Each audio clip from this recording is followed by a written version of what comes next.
হুসাইনে পাকের ঠোঁট মোবারকের মধ্যে আঘাত করছে। হায় রে ওই জিহাদের দলেরা।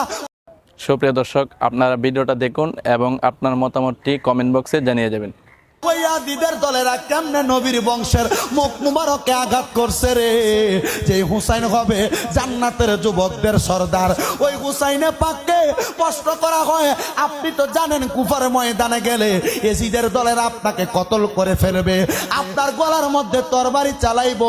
আপনি কেন কেন কেন কেন কারবালার ময়দানে কুফার ময়দানে যান। হুসাইন ডাক দিয়ে কয়, আমার নানা নাকি ওসিয়ত করে গেছে, আমি হুসাইন যদি কারবালার ময়দানে শাহাদাত বরণ করি, আমার যত ফোঁটা রক্ত মুবারক কারবালার ময়দানের মধ্যে পড়বে, ওই তত ফোঁটা রক্ত মুবারকের বিনিময় আমার আল্লাহ নাকি আমার নানার কোটি কোটি লক্ষ লক্ষ গুনাহগার উম্মতে নাজাত প্রকাশ করবে, নাজাত প্রকাশ করবে।